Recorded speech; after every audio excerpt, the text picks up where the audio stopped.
ajudar você a ter pelo menos uma ideia daquilo que nós estamos chamando de indiferença e como lidar um pouco com essa realidade que faz parte da nossa sociedade, faz parte do nosso dia a dia.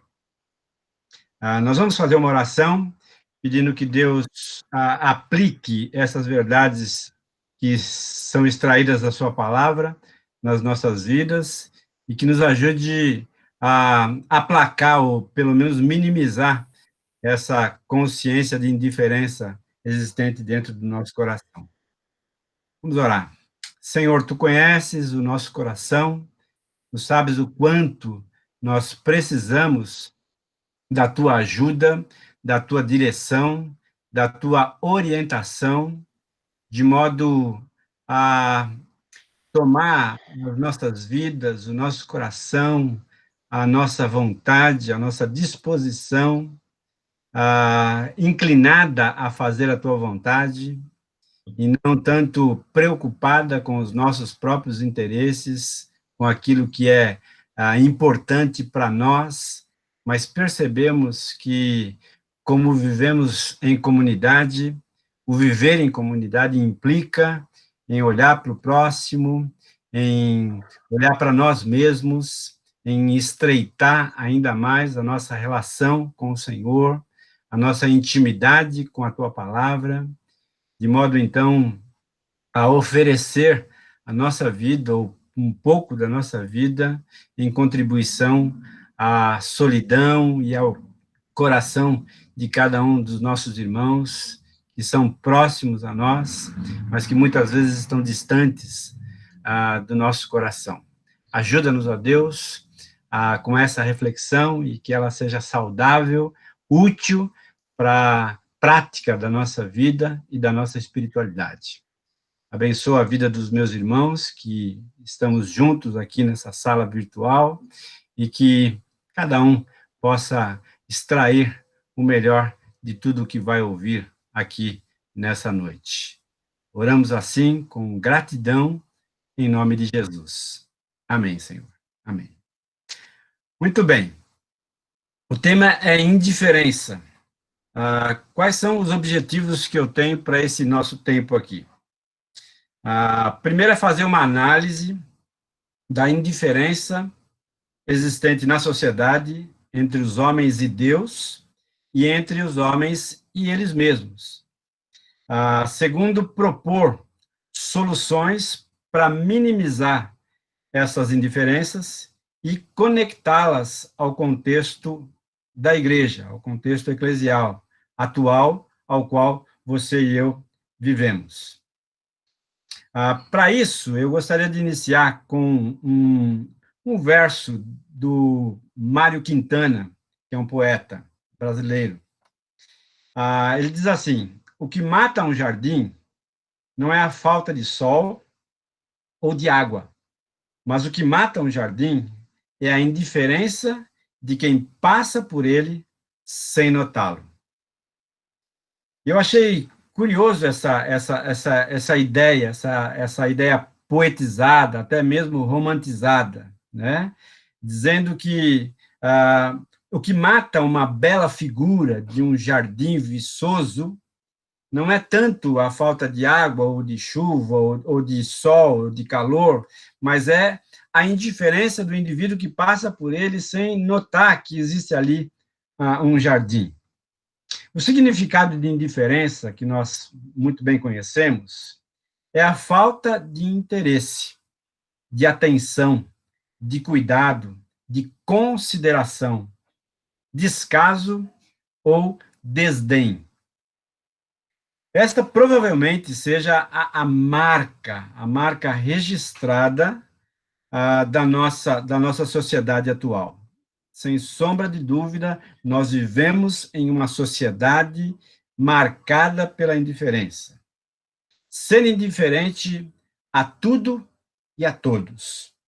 Não notar a existência de um Deus que se fez carne, João, capítulo 1, versículo 14, e habitou entre nós, cheio de graça e de formosura, e nele estava estampada a figura do Pai. Os homens vivem sem essa percepção, sem entender essa realidade, ou sem mesmo percebê-la e muito menos não demonstram nenhum interesse nessa questão. Não dar a devida atenção à sua palavra, Bíblia Sagrada, que tem em si o potencial para repreender, para corrigir, para educar as nossas vidas na justiça de Deus, como diz lá 1 Timóteo 3,16. Tratar com descaso o próximo, passando longe de suas necessidades, mesmo sabendo que podemos ajudar, como diz a parábola do bom samaritano, Lucas 10, 25 a 37. Carregamos um certo temor, um certo receio de ser mal interpretado ou intruso na vida alheia. Estas são consequências de uma sociedade marcada pela pós-modernidade, que trouxe ainda com mais força a ideia da privatização. Ou seja, quando se trata de espiritualidade, cada um tem a sua. Somos todos consumidores e, por isso, temos liberdade de escolha. Se seguirmos o raciocínio do poeta Mário Quintana, podemos dizer o seguinte: que se a indiferença mata, o cuidado atencioso pode produzir vida. Se a indiferença mata, o cuidado atencioso pode produzir vida. E eu não vejo outro caminho a não ser o caminho da Igreja do Senhor Jesus Cristo, sendo cuidadosa com os de dentro e buscando entender um pouco do raciocínio e das dificuldades aos quais os indivíduos que cercam a igreja, que não fazem parte do rebanho, vivem. Quando nós, então, conseguimos perceber essa necessidade, nós começamos, então, a quebrar esse ciclo de indiferença, quebrar essas ideias de olhar muito mais para nós mesmos do que para o próximo. Entre as várias formas de indiferença, ou de expressões de indiferença, eu quero chamar a atenção para uma delas, a interpretação errada dos fatos que nos cercam. Quando nós interpretamos inadequadamente determinadas situações que nos cercam, nós acabamos fazendo uma avaliação incorreta e, consequentemente, agimos de forma inadequada, que não cumpre com o propósito do Evangelho, pelo qual nós verbalizamos que cremos e devemos praticá-lo também. Há um texto bíblico que eu entendo que pode nos ajudar a entender essa má interpretação de fatos que nos cercam. Se você for lá para Lucas, capítulo 13, versos de 1 a 5, você encontra lá dois relatos bastante interessantes. Eu vou ler, são 5 versículos apenas, eu vou ler para que nós possamos entender um pouco daquilo que é a proposta aqui. 13, Lucas, versículo 1 até o versículo 5. Naquela mesma ocasião, chegando alguns, falavam a Jesus a respeito dos galileus, cujo sangue Pilatos misturara com os sacrifícios que os mesmos realizavam. Ele, porém, lhes disse: pensais que esses galileus eram mais pecadores do que todos os outros galileus, por terem padecido estas coisas? Não eram, eu vos afirmo. Se, porém, não vos arrependerdes, todos igualmente perecereis. Ou cuidais que aqueles 18 sobre os quais desabou a torre de Siloé e os matou, eram mais culpados do que todos os outros habitantes de Jerusalém? Não eram, eu vos afirmo.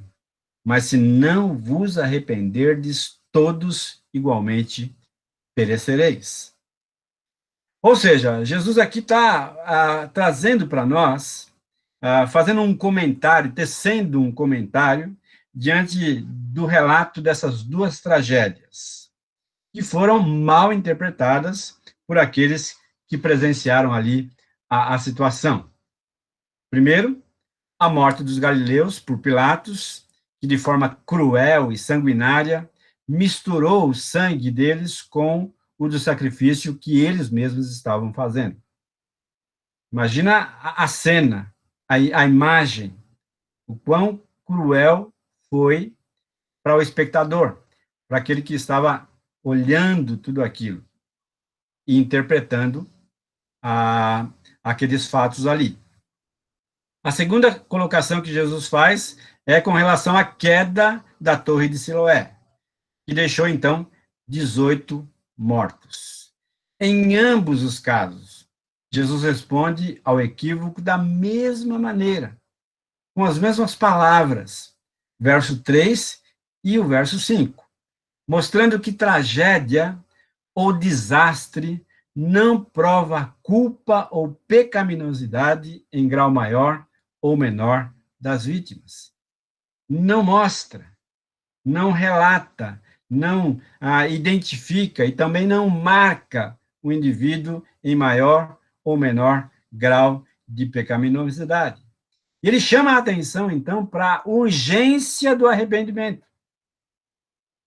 Creio que quando nós analisamos a sociedade e sua indiferença, precisamos entender que nós somos a sociedade ao qual nós analisamos e que nós somos responsáveis pela indiferença existente. E por isso, o apelo para o arrependimento deve também nos incluir. Ou seja, nós somos a sociedade, estamos incluídos também no apelo que Jesus faz para um arrependimento e para uma visão mais adequada, mais apurada daquilo que nos cerca. O termo arrependimento é um termo bem conhecido de todos nós. A palavra grega lá é metanoia. Implica em uma mudança de direção, de mentalidade e, consequentemente, de atitude. Geralmente tem uma conotação progressiva, que vai evoluindo e se expandindo para todas as áreas das nossas vidas. Um clássico exemplo é a parábola do filho pródigo. Né? Lucas, capítulo 15, verso 18, é dito assim: levantar-me-ei e irei ter com meu pai. E lhe direi, pai, pequei contra o céu e diante de ti. E é interessante, eu só pensei esse texto da parábola do filho pródigo, porque é uma parábola que nós conhecemos, nós já a lemos, já ouvimos muito a respeito dela, mas é interessante que no verso 18, quando o filho chega à conclusão, depois de ter passado por todas aquelas dificuldades todas as quais nós sabemos que ele passou, ele chega à seguinte conclusão: pequei, e pequei contra o céu. E percebam aqui, uma dimensão vertical. Caiu a ficha e ele percebeu que verticalmente, entre ele e Deus, havia um problema. Havia um obstáculo. Pequei contra o céu, na dimensão vertical. Mas também diante de ti, declarando isso para o Pai, uma dimensão horizontal. E é curioso a gente pensar que não se peca contra os homens sem antes se pecar contra Deus. Na verdade, eu rompo a minha relação de intimidade com Deus e depois, então, eu a rompo com os demais indivíduos.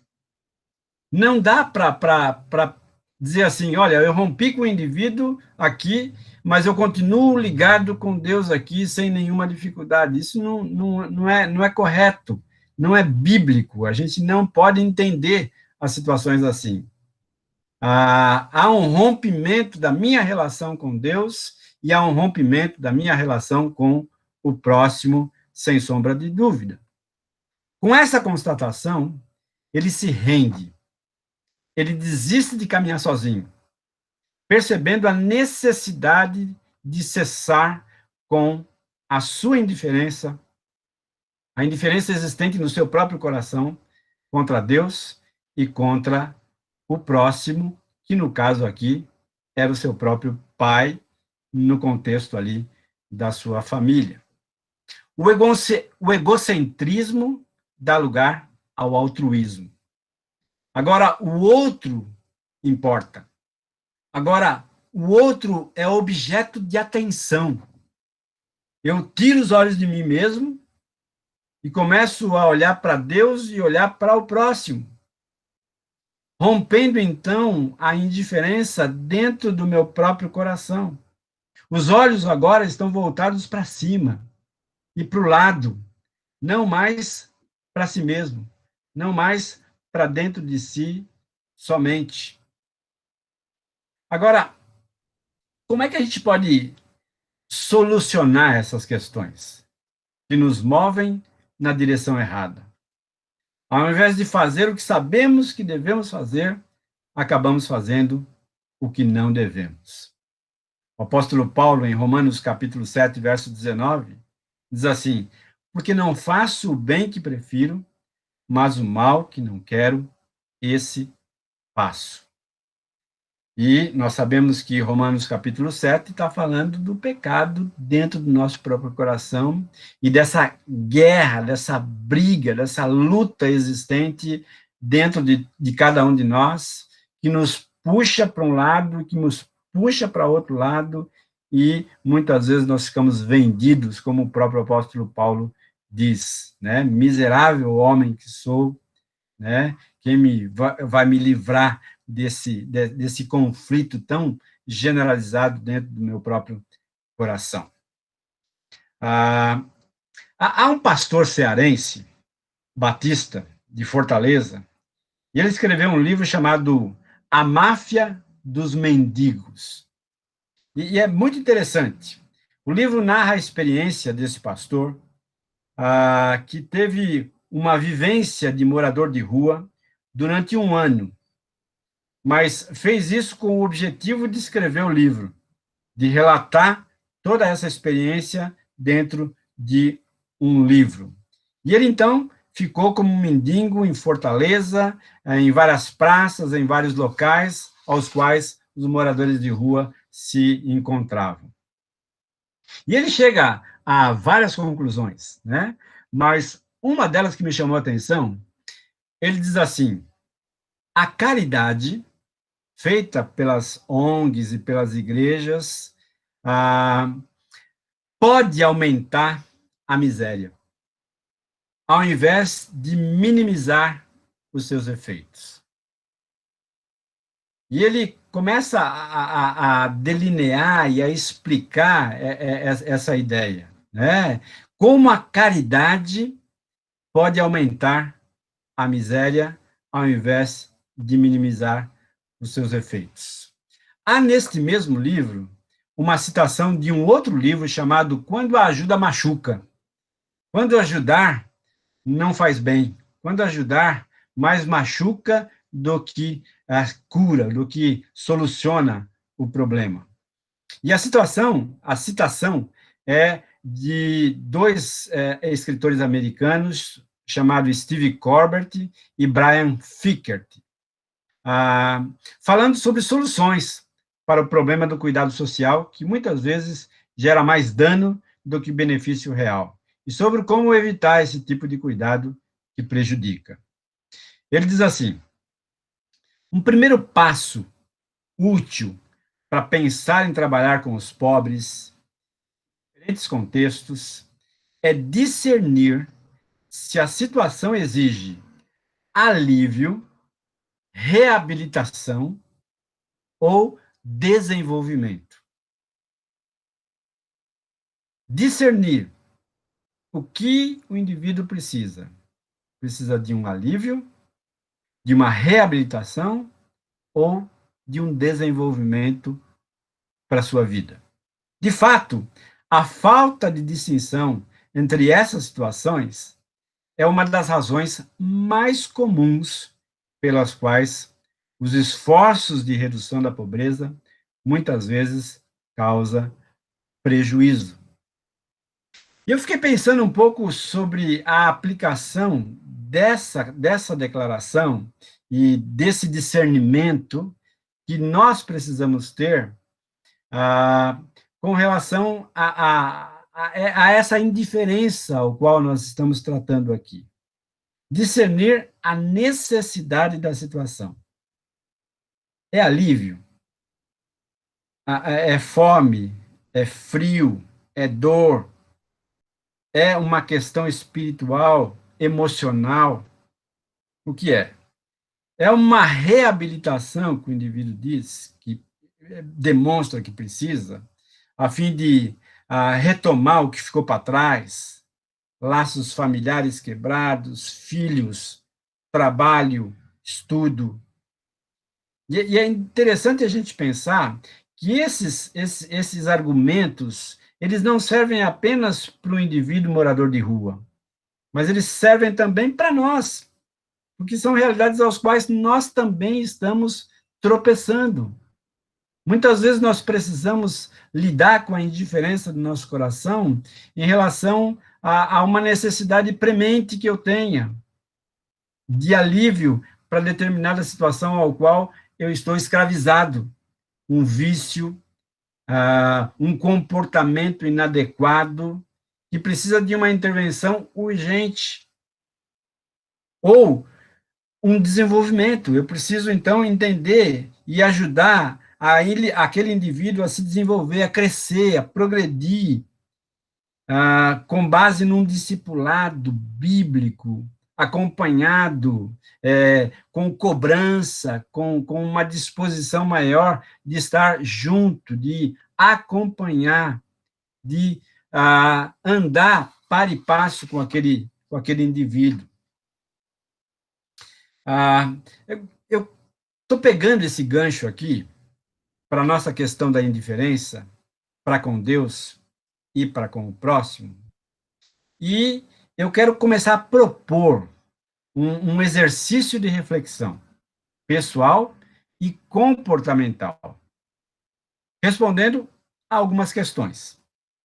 Primeiro, no meu relacionamento com Deus, eu tenho encontrado alívio para minha alma? Será que na minha caminhada com Cristo, na minha caminhada no contexto bíblico, no contexto eclesiástico, eu tenho encontrado o alívio que eu busco na pessoa do Senhor Jesus, na sua palavra, na sua igreja? Acredito eu, né, que todos nós vamos dizer assim, claro que sim. Não há dúvida que a palavra de Deus é suficiente e ela é capaz de aliviar o meu coração. E nós temos inúmeros textos que declaram isso. É claro que sim. A essa pergunta é 100% sim. Agora, eu quero anexar uma outra pergunta a essa primeira pergunta. No meu relacionamento com o próximo, eu tenho procurado perceber a necessidade de alívio presente na vida daquele indivíduo? Tem chamado a minha atenção o quanto ele precisa de alívio em determinadas circunstâncias, áreas, ambientes da vida dele? E eu quero aqui chamar a sua atenção e levar você para um texto bíblico, que é 2 Coríntios, capítulo 1, verso 3 e 4.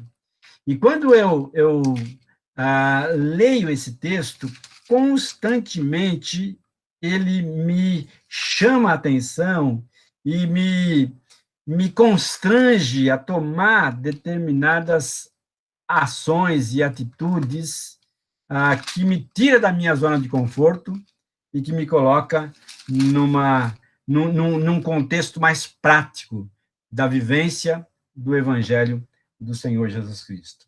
Olha o que diz 2 Coríntios, capítulo 1, verso 3 e o verso 4.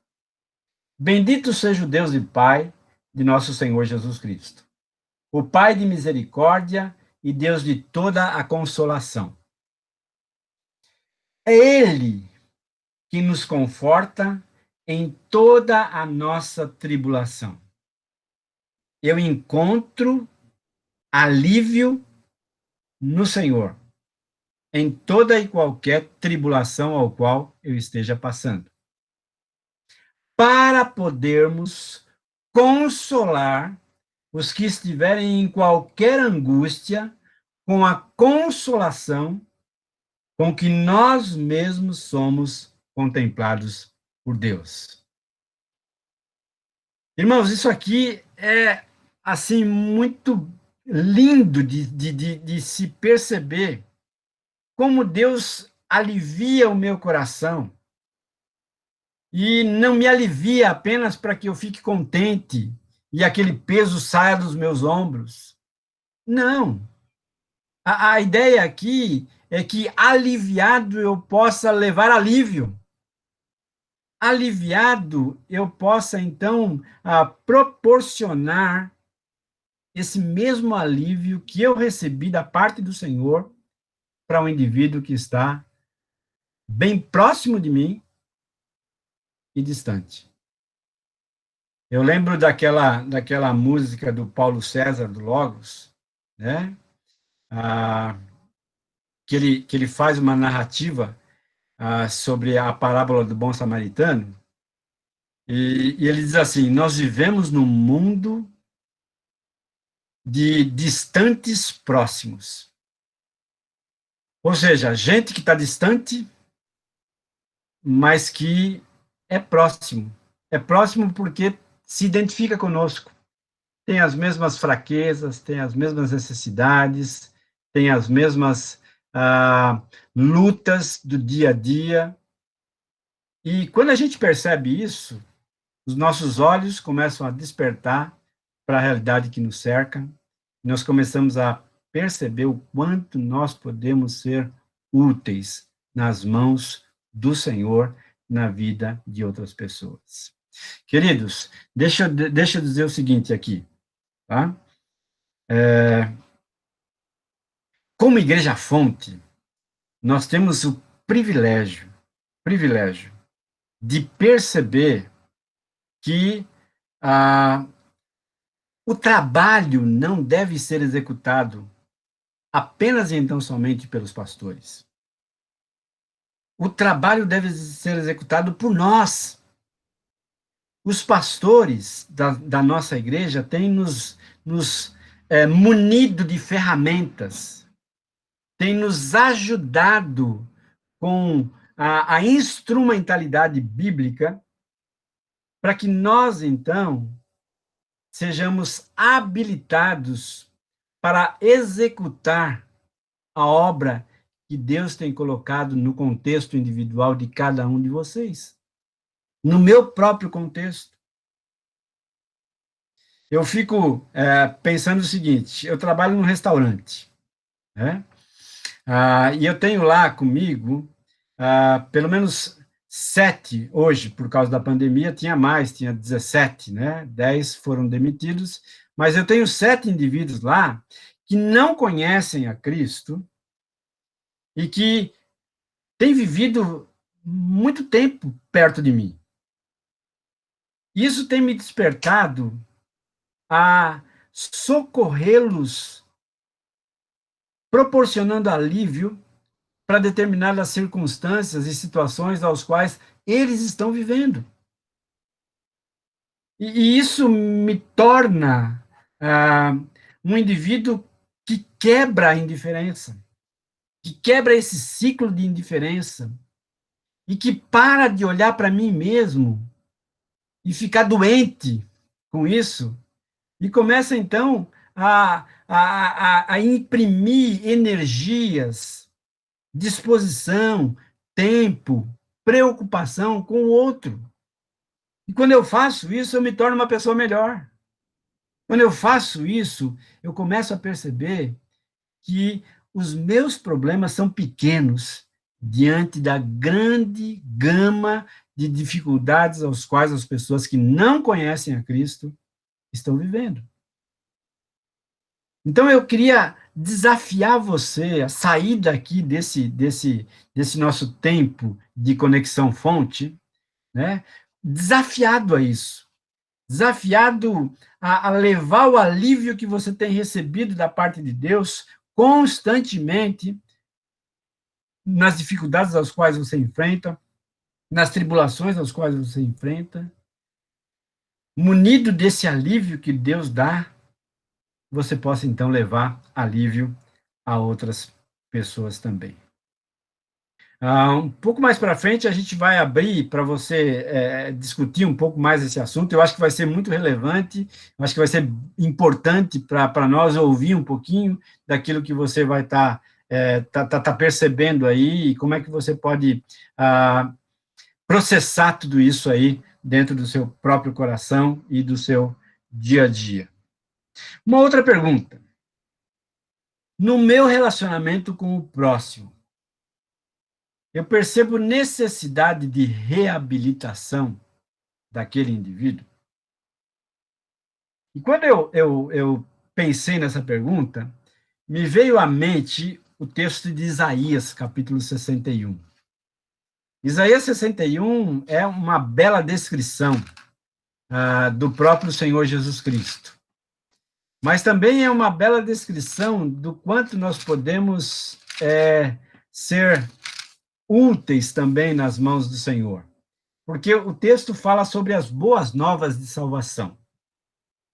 Dos versos 1 ao verso 3, Isaías 61, diz assim: O Espírito do Senhor, Deus, está sobre mim, porque o Senhor me ungiu para pregar boas novas aos quebrantados, enviou-me a curar os quebrantados de coração, a proclamar libertação aos cativos e a pôr em liberdade os algemados, a apregoar o ano aceitável do Senhor, o dia da vingança do nosso Deus, a consolar todos os que choram, e a pôr sobre os que em Sião estão de luto uma coroa em vez de cinzas, óleo de alegria em vez de pranto, vestes de louvor ao invés de espírito angustiado, a fim de que se chamem carvalhos de justiça plantados pelo Senhor para a sua glória. É claro que a aplicação inicial desse texto, nós sabemos, era para o povo de Israel, mas é, sem dúvida alguma, um texto que me chama a atenção no que diz respeito à questão da reabilitação dos indivíduos aos quais eu estou bem próximo, mas que muitas vezes passo ao largo e não percebo que eu posso ajudar e que não vou estar me intrometendo na vida do indivíduo, e, na verdade, alguns até esperam que isso aconteça, e a gente se intimida e fica com o pé atrás, achando que vai atrapalhar. Mas lembra, novamente, você tem recebido ferramentas úteis que não podem ficar na caixa de ferramenta. Uma chave de fenda só serve para alguma coisa quando você tira ela da caixa e começa a usá-la.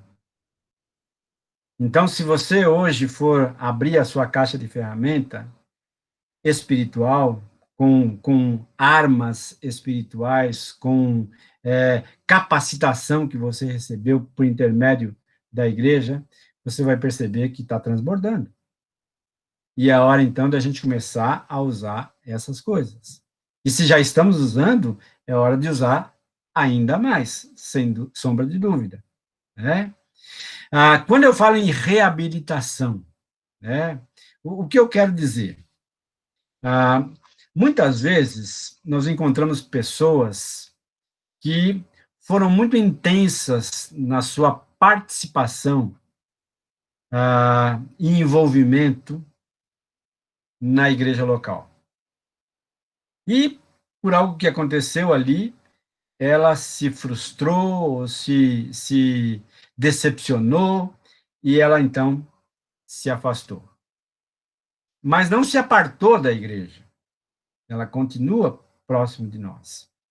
Mas ela está desmotivada na questão da sua capacidade ou das ferramentas aos quais ela mesma tem recebido e não tem provado o sabor de colocar essas ferramentas em prática.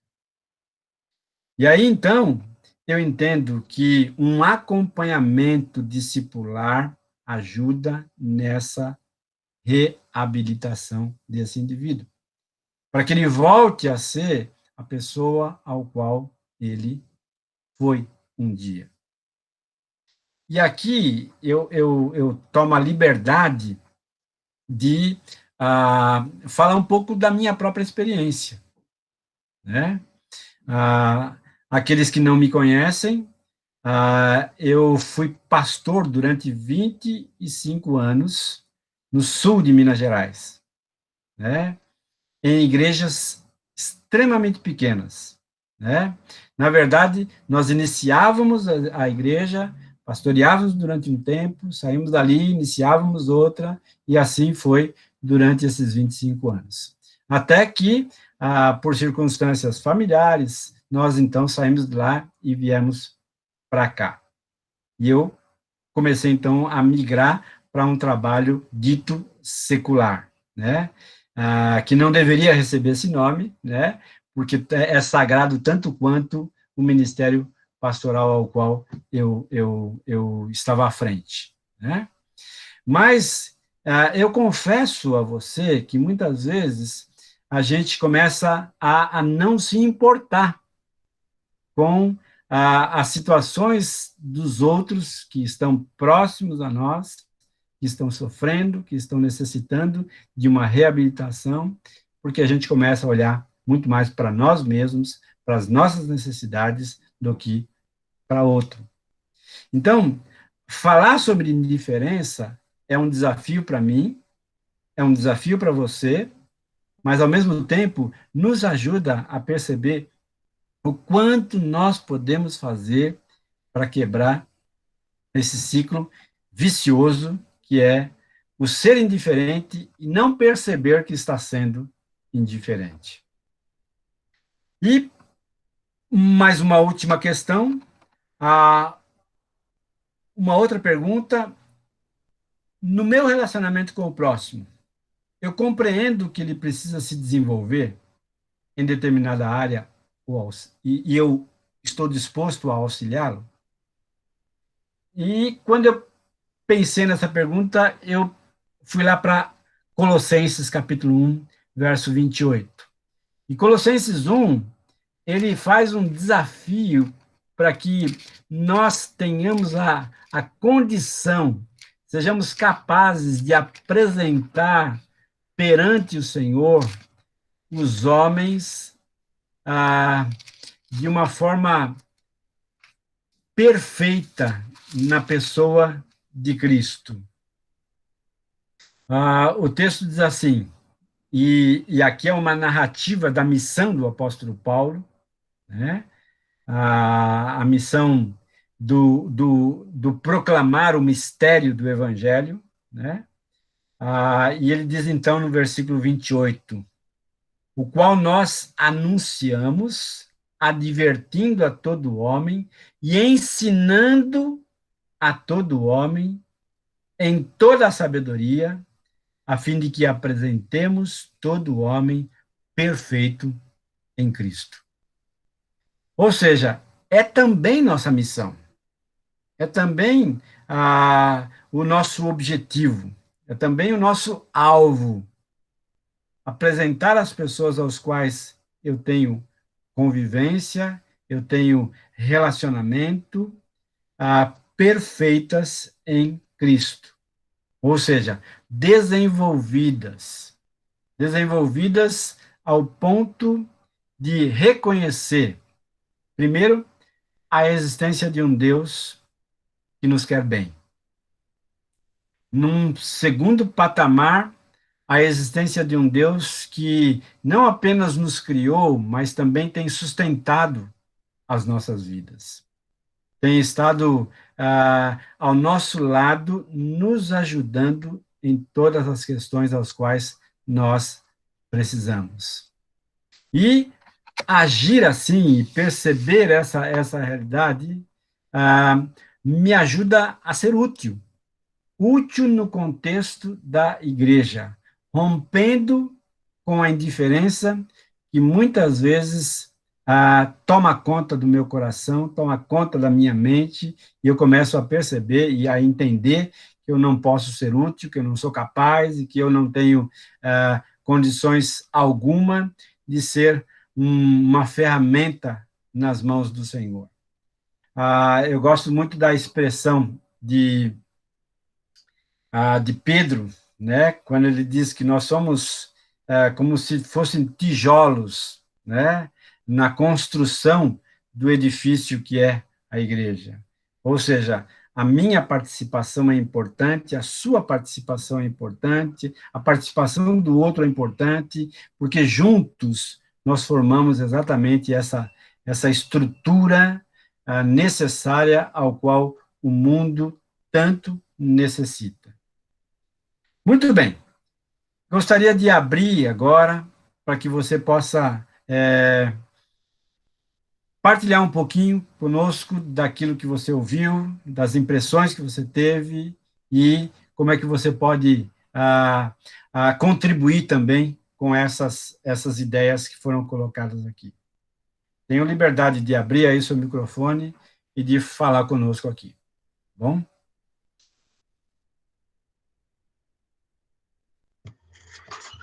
Ô, Gilvair, Oi. Acho oportuno comentar o seguinte, que nós vivemos uma experiência completamente nova, né, como cristãos e como igreja, e são muitas as oportunidades que agora surgem para podermos marcar presença, estender a mão, fazer alguma coisa. Porque aumentou muito o número de pessoas carentes, principalmente carências emocionais, e não apenas. Sim. E a igreja tem a resposta, né? Claro. Então, que Deus nos dê essa sensibilidade para olharmos para alguém que está ao lado, seja o vizinho, seja um parente, um colega de trabalho, nesse momento que eu diria é o momento de oportunidades para a igreja do Senhor. Sim, sem dúvida.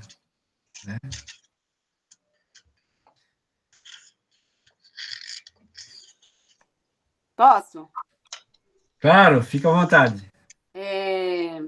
O que o pastor Oswaldo falou, eu entendo perfeitamente, porém, eu tô olhando com outros olhos.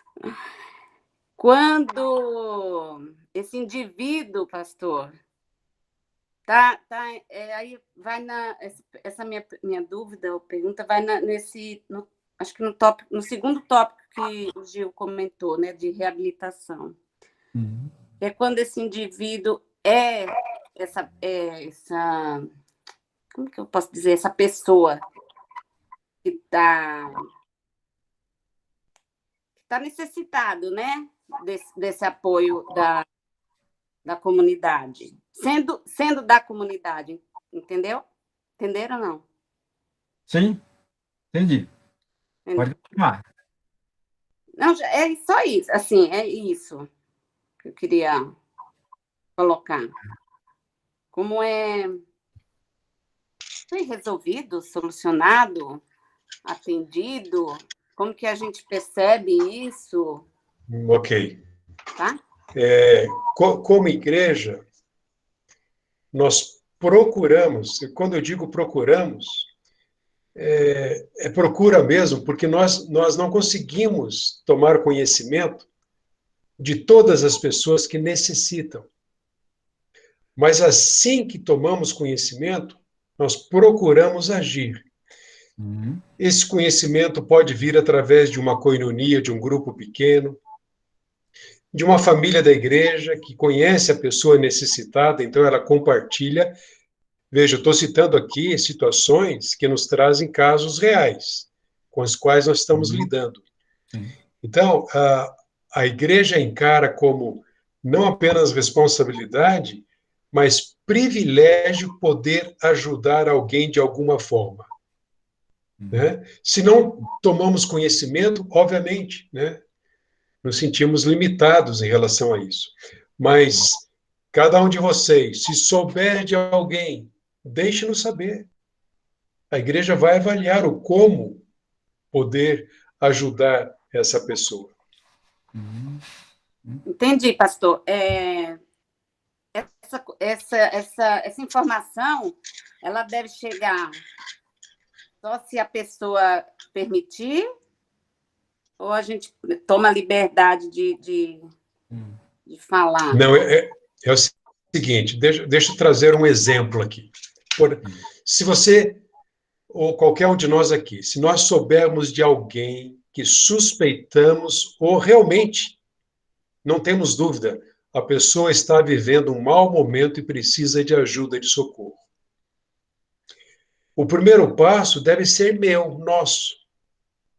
Chegar perto, se aproximar. Posso te ajudar? Como eu posso te ajudar? Posso compartilhar com a igreja? E deixar a pessoa à vontade, porque realmente há pessoas que não gostam de ser expostas. Então, esse primeiro passo é muito importante, né? Para quando a igreja chegar nela, isso não há nenhum problema, a igreja não chegar com ouvi dizer que, mas alguém compartilhou sobre a sua necessidade. Então, a própria pessoa se abriu, demonstrou interesse e isso facilita todo o cuidado, todo o processo, né? Não sei se entendeu. Entendi, sim, perfeitamente. Obrigada. Talvez uma outra colocação, pastor Oswaldo e Avani, seja também que muitas vezes a gente acha que o indivíduo precisa de reabilitação, mas, na verdade, ele ainda está sofrendo a necessidade de um alívio imediato na situação. E ele mesmo está tão confuso que ele não consegue perceber isso. Então, quem tem que perceber é quem está perto. Porque, na verdade, eu não posso dar um segundo passo sem dar esse primeiro passo, que é um passo mais de atenção, de cuidado, de carregar no colo mesmo, né? De dizer, estou aqui, eu estou perto aqui, a igreja está aqui, né? Nós representamos uma comunidade que está se importando com a sua situação, né? Você acaba quebrando essa resistência inicial que todos nós temos, sem sombra de dúvida, né? Perfeito. Né?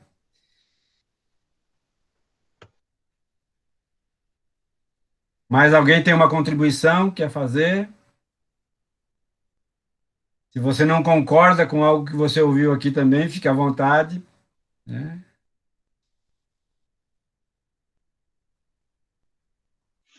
Oi, boa noite, tudo bem? Tudo bem, tudo jóia. Eu só queria fazer uma colocação que achei muito interessante que aconteceu esses dias. Durante um tempo atrás, eu estava num aconselhamento com uma jovem, né? E ela estava insegura, estava passando por uns problemas difíceis, e nós fomos conversando, trabalhando. Ela foi se sentindo melhor, eu fui expondo o plano da salvação para ela, mas ela não quis. Deixei a porta aberta, né? De vez em quando eu mando uma mensagem, falo um oi, pergunto se está tudo bem. E percebi que ela continuou conversando comigo. E há um tempo atrás, eu acredito que a gente construiu uma ponte, né? Que pode ser que isso futuramente ela consiga reconhecer Jesus como Senhor da sua vida, dar essa importância que Deus precisa ter na vida de cada um de nós. Mas ela mandou uma mensagem para mim às 2h da manhã, que ela estava tendo pesadelos, estava com pensamentos ruins, e a pessoa, quem ela né, que ela procurou, que ela pediu socorro, foi alguém que ela realmente sentiu que Sim, seria que poderia ajudá-la de forma mais efetiva, né? certo. Então, eu fiquei muito feliz e agradeci a Deus, porque não foi em vão, o trabalho ainda não está terminado, né? E acho que Isso nós, aí. da igreja, é essa, né? Ela não quis o evangelho naquele momento, mas eu creio que nada volta, a palavra de Deus não volta vazia, e que Deus, de alguma maneira, trabalhe na vida dela, e talvez eu reguei, talvez outra pessoa vai colher, né? Mas esse é o nosso papel, da gente estar junto e percebendo, não perdendo contato com a pessoa, mesmo que a princípio ela esteja meio assim, arredia, isca. É, Acho que é importante isso, é. a gente não desanimar. E é interessante, Joana, que a pessoa muitas vezes ela não sabe o que ela quer. É, Ela está tão envolvida nos seus próprios problemas, nas suas próprias dores, que ela não consegue enxergar isso. Mas, a hora do aperto, ela percebeu em você que houve uma abertura, que houve exatamente. um interesse, né? E isso é fundamental, sem E sombra a de confiança, né? Que acho que nós, dúvida. como cristãos, nós devemos manter essa É, postura da pessoa, é, né? é, Sentir sim, confiança na gente. sim, verdade, né? E deixar a porta aberta, né? É, Exatamente. isso aí.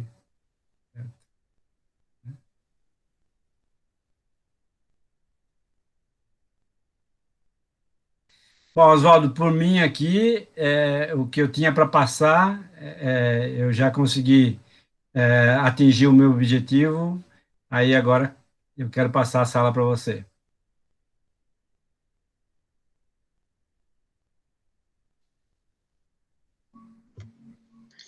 Não, eu sou apenas o teu auxiliar aqui. Eu liguei, agora se você mandar, eu desligo, pronto. Ah, então tá bom. Acho que nós podemos orar, né, agradecendo a Deus essa oportunidade. Sim, tá bom. E eu creio que uma das marcas da Igreja de Cristo é exatamente essa.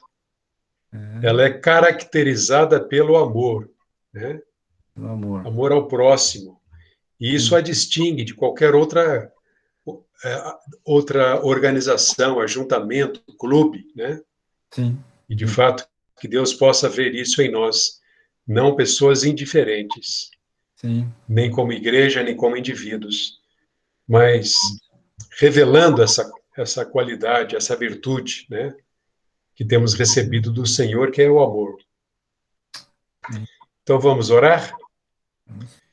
Pai, queremos te agradecer essa oportunidade de estarmos aqui com Gilvair, refletindo sobre um tema tão relevante, ó Deus, que diz respeito à razão de ser da tua igreja aqui nesta vida. De fato, ó Deus, o Senhor nunca foi indiferente para conosco e nem é. E dá-nos, ó Deus, esse coração pronto para ajudar. Não sermos omissos, ó Deus, no auxílio, especialmente no auxílio segundo a tua sabedoria. Que haja em nossos corações, no meu, em cada um aqui, e também no coração da tua igreja, Senhor, Amém. quanto ao seu papel aqui nesse mundo. Amém. Obrigado por esse tempo, abençoa a vida de cada um ao longo dessa semana, e não nos deixes, ó Deus, desperdiçar oportunidades para ajudar, com os recursos que o Senhor mesmo nos dá.